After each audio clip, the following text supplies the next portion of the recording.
What if I told you that I have actual physical proof that aliens exist, and it's written on my body? I know that sounds completely insane. Like, oh my God, if someone had said that to me 5 years ago, I would have recommended therapy and medication. But here's the thing.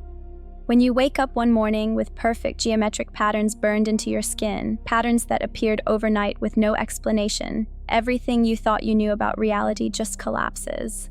I'm Madison. I'm 34 now, and I have scars on my back that shouldn't exist according to conventional medicine.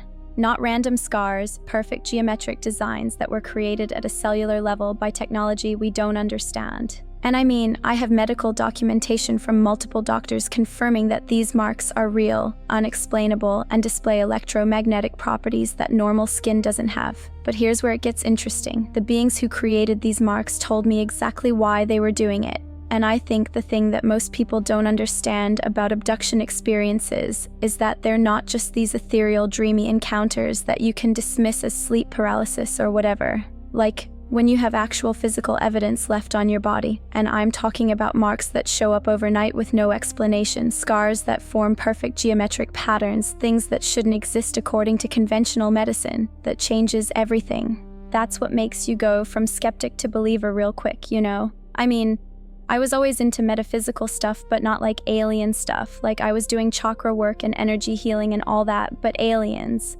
that was like way too far out there for me. I was more focused on consciousness expansion through meditation, astral projection, remote viewing, you know, the usual stuff. But then this happened, and it completely shifted my entire understanding of what's possible. But I'm getting ahead of myself here. Like, let me back up and give you some context about who I am and how I got to this point, because the backstory is actually really important for understanding why this whole thing affected me the way it did.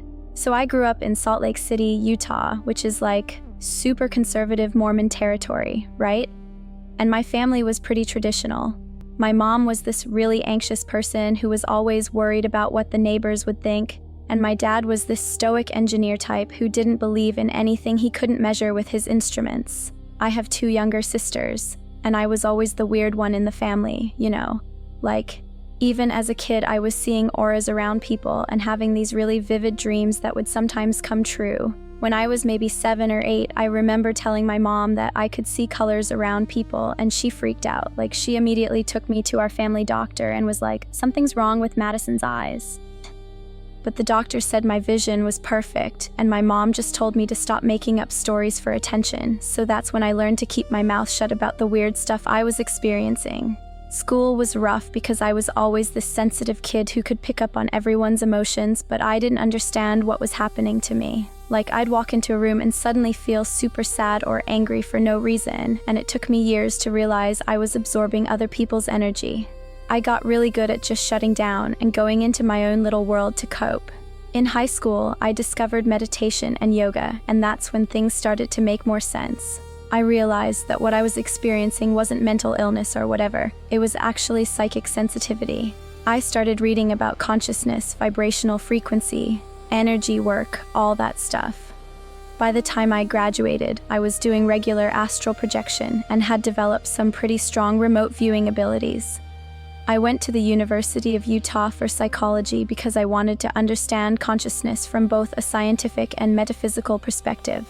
That's where I met my boyfriend Alex, who was studying engineering like my dad. Alex was super skeptical about anything spiritual, but he was also really open-minded and curious. Like, he'd roll his eyes when I talked about chakras, but then he'd ask a million questions about how remote viewing actually works. After college, I moved to Portland, Oregon, because I wanted to be somewhere more open to alternative healing and consciousness work. I got certified in Reiki, started doing energy healing sessions, and was really building this whole spiritual practice. Alex followed me out there, and we got this little apartment in the Hawthorne district. I was doing a lot of consciousness expansion work at that time, like regular meditation retreats, working with plant medicines occasionally, doing these really deep astral projection sessions where I could travel to different dimensions. I was getting pretty advanced with remote viewing too. I could go into government facilities, see what was happening in other countries, all kinds of stuff. But you know what's funny? Despite all this metaphysical work, I was still super skeptical about aliens. Like, I believed in other dimensions and consciousness expansion and all that, but the idea of physical extraterrestrial beings coming here and abducting people, that just seemed too, I don't know, too sci-fi for me, too crazy even for someone like me who was already pretty far out there. I remember having conversations with Alex where he'd be like, if you believe in astral projection and remote viewing, why don't you believe in aliens? And I'd be like, because consciousness work is about exploring inner dimensions of reality, not little green men in spaceships. Like, I thought those were two completely different categories, you know? So that's the headspace I was in when this whole thing started. It was March 2019, and I was 29 years old. I had just finished this really intense consciousness expansion workshop in Sedona, you know, one of those week-long things where you're doing like 8 hours a day of meditation and energy work. I came back feeling super expanded and connected to higher dimensional frequencies. Alex had gone out of town for work, so I had the apartment to myself for a few days. I was planning to use the time to integrate everything I'd learned in Sedona, maybe do some deep astral work, you know, like what a perfect opportunity to really push my consciousness to new levels without any distractions. The first night Alex was gone, I did this really powerful meditation session before bed. I was working with what I call consciousness bridging techniques, basically using specific breathing patterns and visualization to access higher dimensional awareness. I felt like I got into this really deep state where I was communicating with my spirit guides and receiving all this cosmic information about humanity's evolution. I went to bed around 11 p.m. feeling super expanded and connected, but then I woke up at exactly 3:17 a.m. I remember the time because I looked at my clock. And something was completely wrong. Like, I felt this intense energy in the room, this vibration that was unlike anything I'd ever experienced in all my years of energy work. At first I thought maybe I was still in an altered state from the meditation, you know. Like, sometimes when you do really deep consciousness work, you can stay in these expanded states for hours afterwards. But this felt different. This felt external. I couldn't move. Not like sleep paralysis, which I'd experienced before during astral projection. This was different. My body felt like it was vibrating at a frequency that was completely foreign, and there were these beings around my bed. I could see them clearly, but not with my physical eyes. It was more like seeing with my third eye, but way more vivid than usual. There were 3 of them. Tall, thin, with these elongated heads and huge dark eyes. They had this grayish-white skin that looked almost translucent, and their limbs were incredibly long and slender. What struck me the most was their energy. It felt ancient and incredibly intelligent, but also completely detached, like they were scientists studying a specimen. One of them, I think it was the leader or whatever, communicated with me telepathically, not in words, but in these packets of information that would just download into my consciousness. The message was basically that they were conducting what they called consciousness mapping, and that I had been selected because of my developed psychic abilities and expanded awareness. They said they needed to take certain measurements and install what they called monitoring interfaces to track my vibrational frequency and consciousness expansion over time. They said this was part of a larger study on human psychic evolution, and that the data would help them understand how consciousness development works in our species. I mean, I was terrified, but also weirdly fascinated. Like, here I was, someone who had spent years trying to make contact with higher dimensional beings, and suddenly I'm having this direct encounter. But it wasn't at all what I expected. There was no love and light energy, no spiritual guidance. This felt clinical, scientific, cold. The next thing I remember, I was floating above my bed, but not in the way I was used to from astral projection. This felt completely involuntary, like I was being moved by an external force. They took me into what looked like a small room with metallic walls and this really bright, diffused light that seemed to come from everywhere at once. I was placed on this table that felt warm and slightly soft, not like metal, but not like anything I'd ever felt before. The beings were moving around me with these instruments that looked like combinations of technology and living tissue. Like they'd have these metallic components, but also parts that looked organic and were pulsing with their own light. The leader being started working on my back. I could feel this intense tingling sensation, but not exactly pain. It was more like my cells were being rearranged or something. Like, you know when you're getting energy work done and you can feel the practitioner moving energy through your body? It was kind of like that, but way more intense and precise. I could sense that they were creating some kind of pattern on my skin. The leader was using this instrument that felt like it was drawing with light rather than cutting.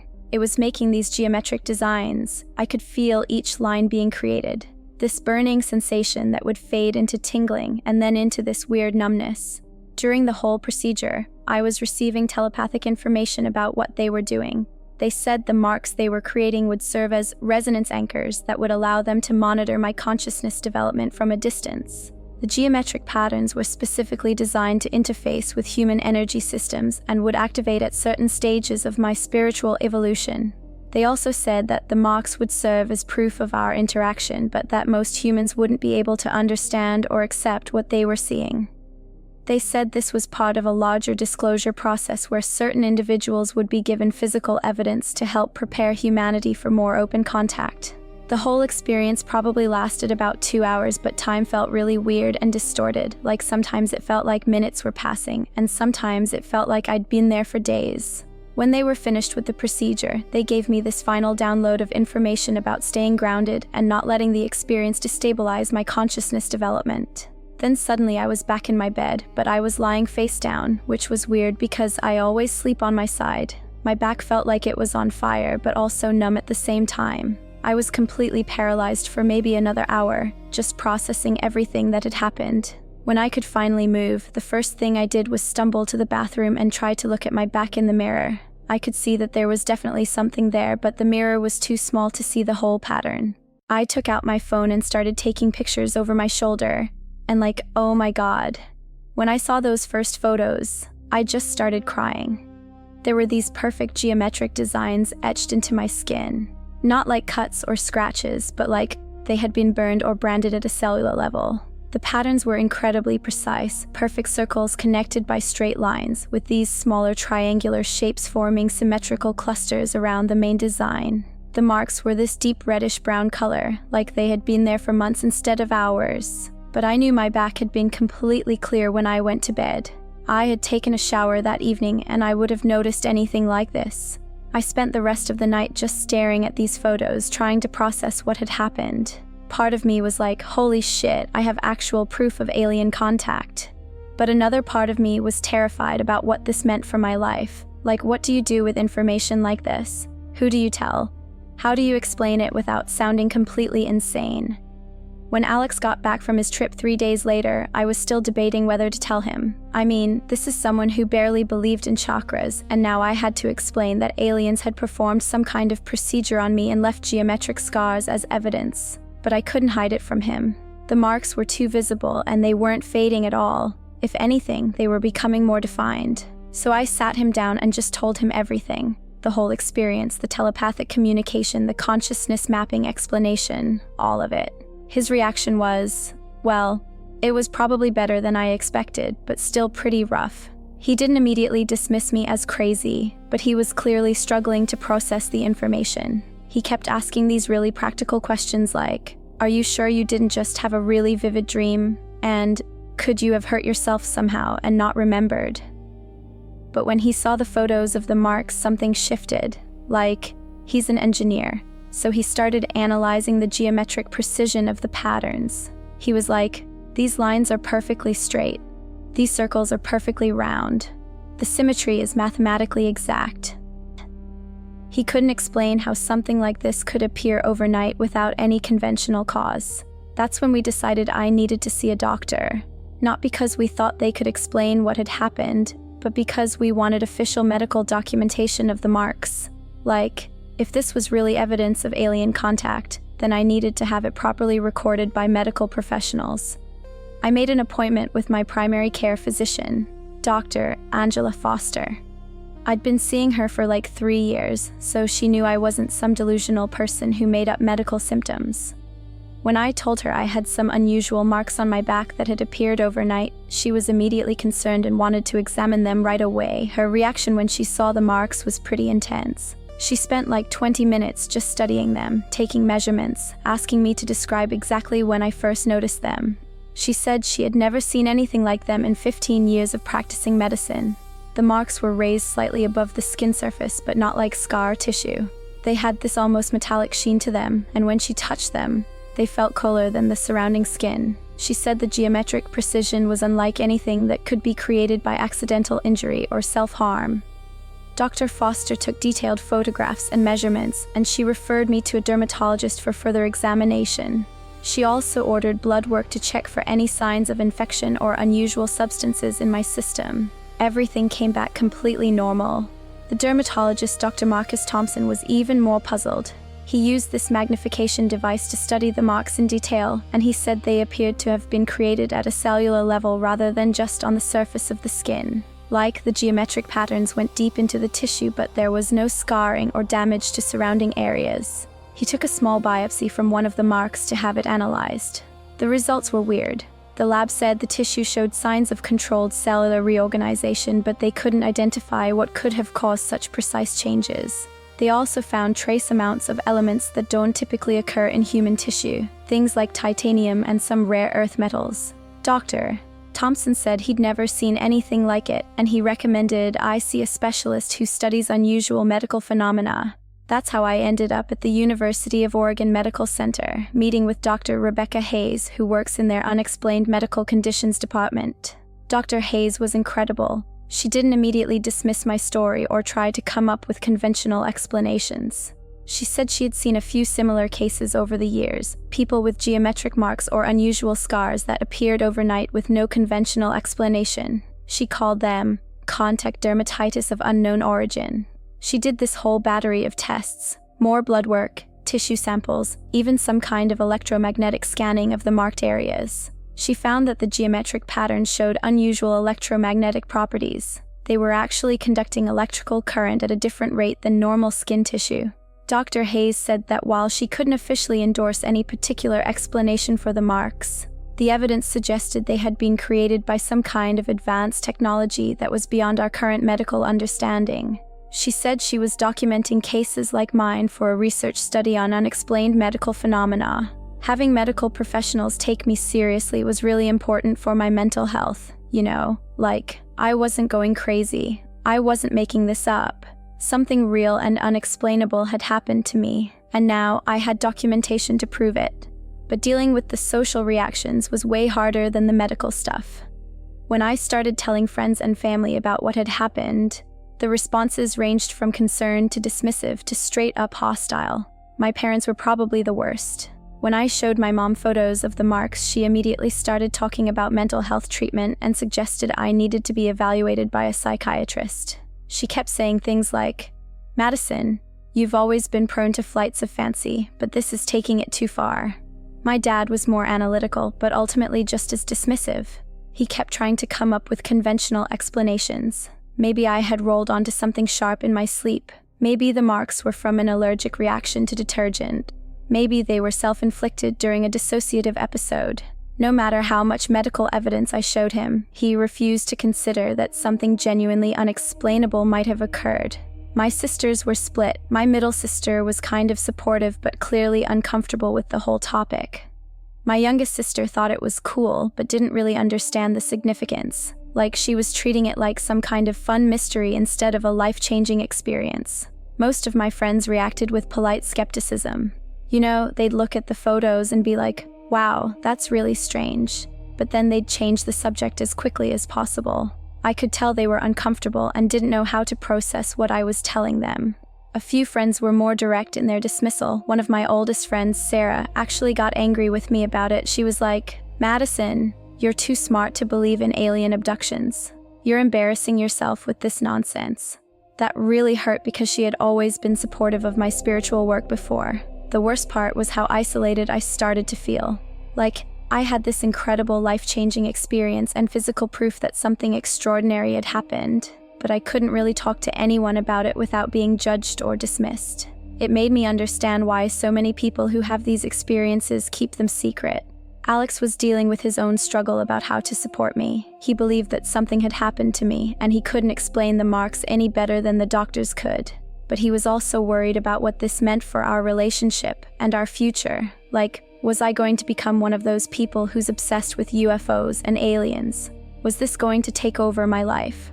I think what really concerned him was how the experience was affecting my spiritual practice.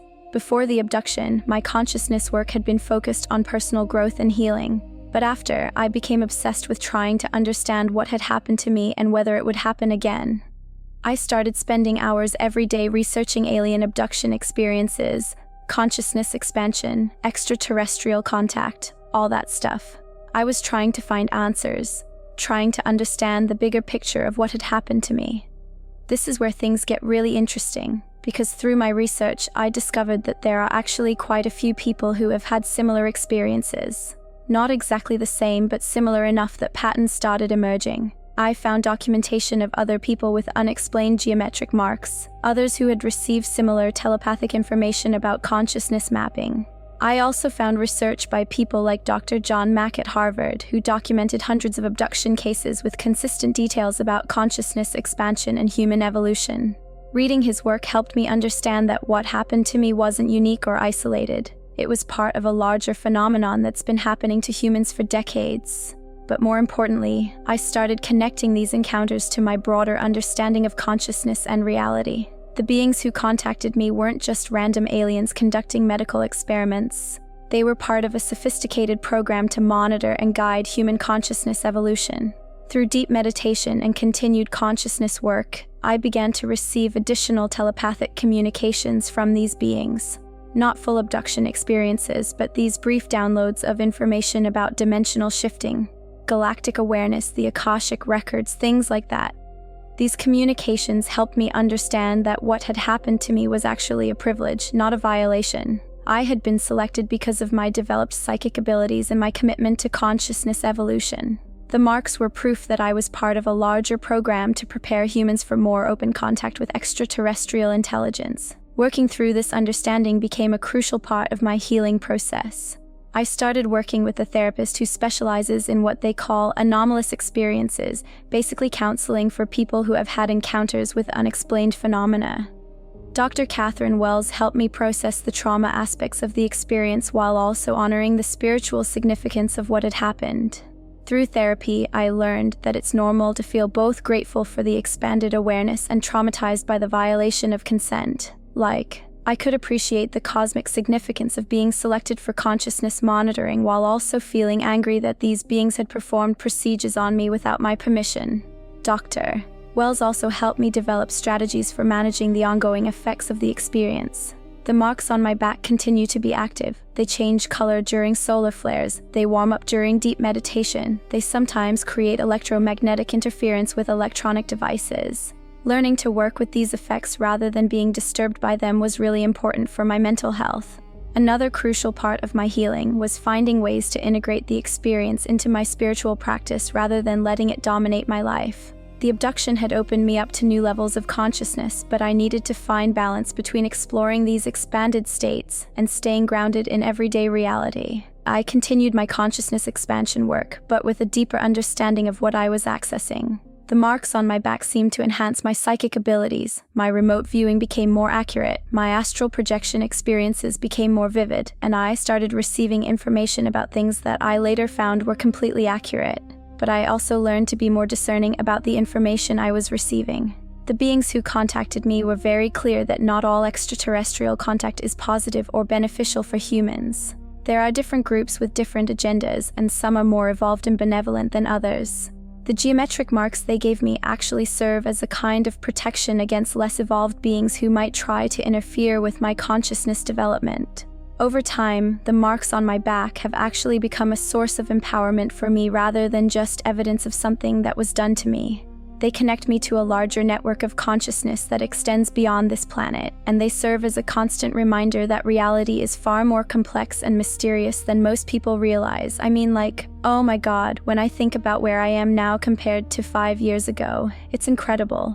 I went from being someone who was skeptical about alien contact to being living proof that it's happening.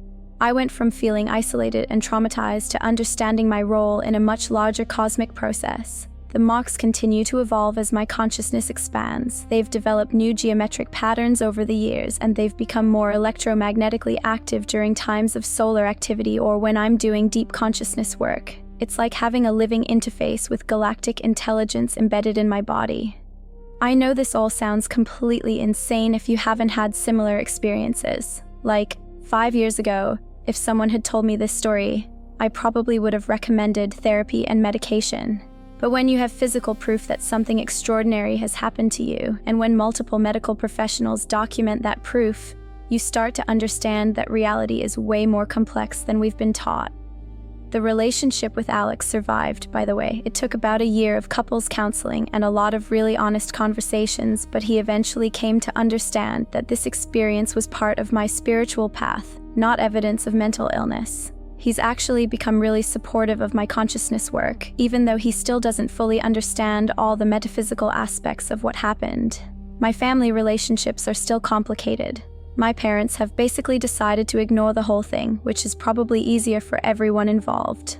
My sisters are more accepting now, especially after seeing how the experience has actually made me more grounded and purposeful rather than delusional or unstable. I think what people don't understand is that having a contact experience doesn't turn you into some kind of UFO fanatic who abandons critical thinking. If anything, it makes you more discerning about consciousness and reality because you've had direct experience with intelligences that operate beyond our normal understanding of physics and biology. I mean, really, when you think about it, we're living at this incredible time in human history where consciousness is expanding rapidly and contact with non-human intelligence is becoming more common.